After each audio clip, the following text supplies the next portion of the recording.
Good evening, guys. It's Mrs. Wallace. I just wanted to give you a couple of more pieces of information about the transatlantic slave trade. Some of the slides from class we didn't get a chance to finish, and I know that we talked a little bit about the Middle Passage, but some of the details of the Middle Passage, plus some of the narrative of Equiano, and perhaps a little bit of what types of activities individuals who were enslaved and what their lives may have been like. We can talk about that a little bit, especially in the New World and especially within the United States. And primarily we're focusing on the slave trade, not necessarily the experience of slavery itself, but of course these are intertwined, and the demand for labor in all of the New World colonies is what's really creating this entire economic system that's dependent on slavery. So the image that you see, of course, is an image of a ship that would be involved in the Middle Passage, especially some of the British ships that could host in the upwards of almost 1,000 individuals. This is really depicting, I think, the kind of packed conditions and the way in which people might have been placed in the ships. People were given very, very little room, in some cases placed on top of each other, but often side by side, sometimes even posed on one side, so that would allow for more people to fit in a small space. People were really crowded, kind of person to person, not given a lot of privacy, of course, a huge issue. And the Middle Passage becomes characteristic of a really horrible, horrible treatment that ultimately affects millions of people. So the Equiano narrative gives us some indication of some of how he described his experience in the Middle Passage. He was captured with his sister when he was young by a group of African slave traders who ultimately then sell him, and he gets sold multiple times. And so his experience in enslavement maybe tells us a little bit about from his perspective. So it's only one example, but we get a little bit of sense of what slavery may have been like in some parts of Africa. And his experience is kind of interesting because he fits in some ways into a family. People carry him on the journey. He ends up in some cases playing with another little boy in one of the families where he's staying. So not to suggest that slavery at all is any less horrific, because lack of freedom was the case wherever anyone was enslaved, but ultimately slavery in Africa had some different status attached to it than perhaps slavery would in the New World, where dehumanized property becomes kind of the status of individuals who are enslaved in the New World. In Africa, slaves were perhaps maybe not necessarily the nobles or people who were high status in society, but yet kind of fit into the social hierarchy in a way that they weren't ostracized from other people. They weren't labeled or kind of taboo or anything like that. So there became kind of a component and characteristic of slavery in Africa that really, really varies, and we get a sense of that from Equiano's reading. He has this horrific experience, however, which is really key in a lot of the slavery experiences, where he's immediately separated with his sister. So while he describes some of the conditions and some of the people that he meets and this understanding that he has of kind of what's happened to him, he does also get separated from his sister, and immediately that becomes a very, very kind of traumatizing event for him. So there is a sense of that family bond being broken in many of the slave narratives, and that's consistent. It's in the Middle Passage, it's in the slave auctions, it's in slavery, people who were enslaved, especially in the New World, slaves for life, and ultimately, kind of taken apart from their family. So some of those things as characteristics. Oops. Going in the wrong direction. A couple of these things just give us an idea of some of the treatment. We talked a little bit about Equiano's description of the Middle Passage, the way he described some of the smells, some of the imagining kind of what the bodily fluids would be like, and people shackled together for 6 weeks at a time, men and women, and people kind of being in a position of complete fear, not necessarily knowing exactly where they're headed, not being able to communicate with people, oftentimes not being fed well, in some cases being force-fed if they weren't eating. The slave traders are in a position where they are trying to keep people alive on the ship, but not necessarily overfeeding them or taking care of them. So people who are weak ultimately are thrown overboard. Some people don't make the journey, die along the way, and some people also commit suicide on the slave ship. So really, really horrific. There's also, of course, a great deal of revolts.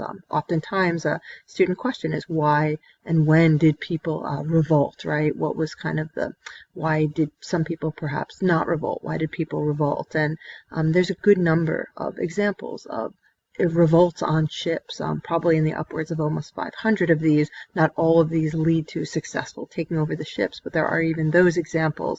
And if you kind of take a look at some of the different types of shackles, it becomes clear what the challenges were. And of course, firearms and other aspects like nutritional deprivement and all kinds of things that maybe would make it really, really difficult for people to fight back, being dehumanized, being at a disadvantage in almost every way would create really difficult conditions.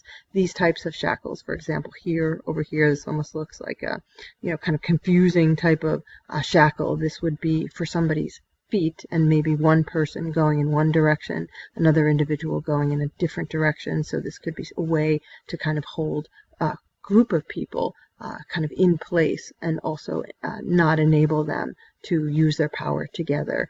Becomes very difficult to be mobile in this type of situation.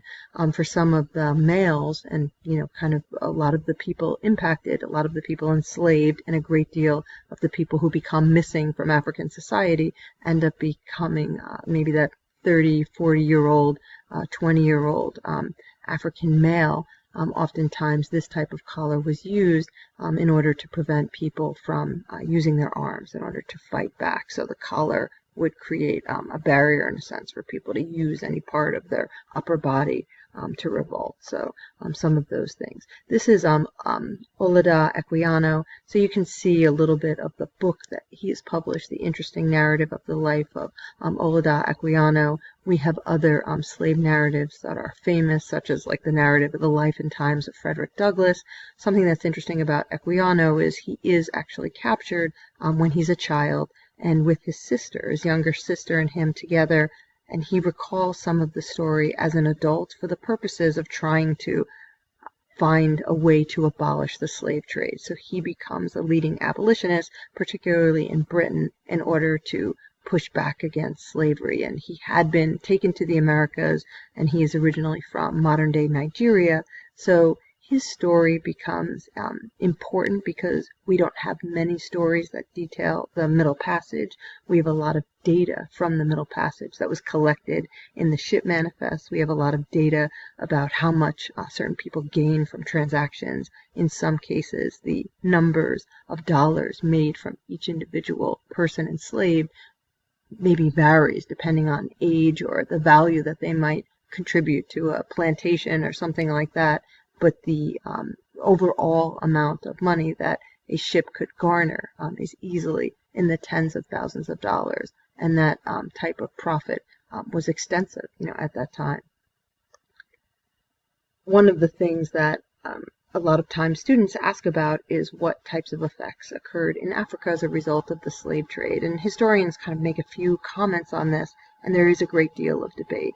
So one thing we know for sure is that the population does get affected, and of course, in some areas more than others. There's some areas where the demographics are heavily affected, and also in some areas, male demographics are particularly affected, and that has a great deal of impact on the agricultural productivity of societies in Africa. So the slave trade, which again is in the upwards of tens of millions of people, ends up having a huge, huge impact, especially in the western coast of Africa. Some of the societies that are maybe closer to modern-day Angola, modern-day Ghana, modern-day Nigeria, some of those societies end up becoming very affected.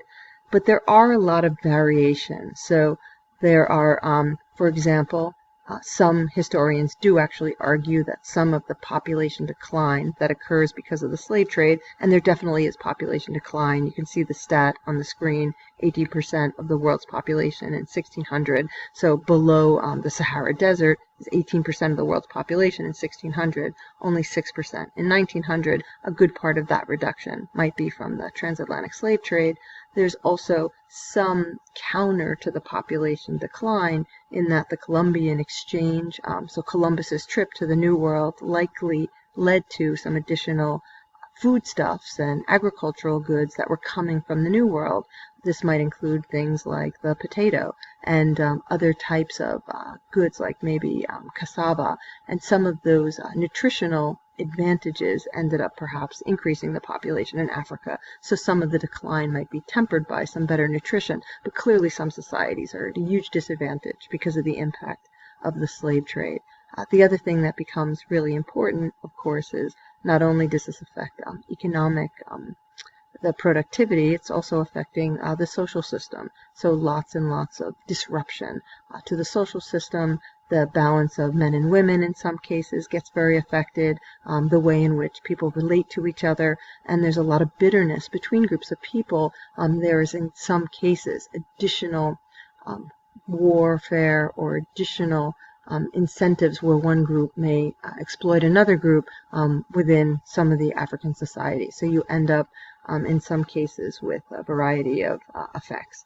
One or two things just to point out: the Kingdom of Congo, which on a modern day map would be kind of where modern day Angola is, ends up being very heavily influenced by the Portuguese. The Portuguese, in their efforts to go around the bottom of Africa, the tip of Africa, to get to India with Vasco da Gama and all of that, end up becoming very influential in the area of Congo. The king there is somebody by the name of Nzinga Mbemba, and he changes his name to King Alfonso to try to garner more respect from the Portuguese. He also takes on Christianity, and he actually makes his entire state Christian. So there become this like relationship between the Congo and Portugal, and some of this relationship is based on trade. So the Congo will get certain things from the Portuguese, and the Portuguese will generally get some products, not only slaves, but over time largely slaves. And some of these individuals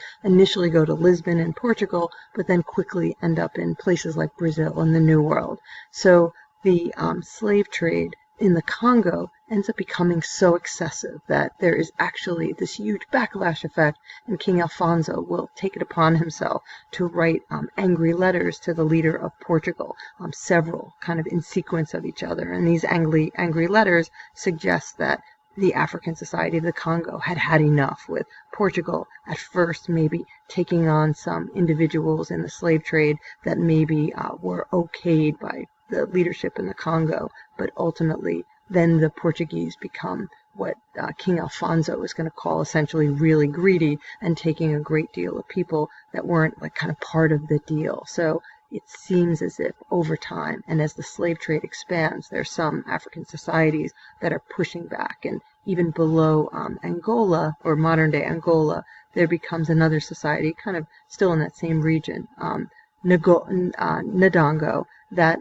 particular society has a female queen. They also actively push back against the Portuguese. Some of the efforts to revolt against the Europeans aren't necessarily successful. Slavery continues, but in some cases it's just really important to note that there were efforts to try to stop the slave trade and to put caps on it, because it was clearly having an effect. You also have some African societies, Dahomey is one of them, where there's actually wealth and benefits gained because of the way in which the society engaged in the slave trade. So there's a variety of different examples in terms of the way in which African societies were affected.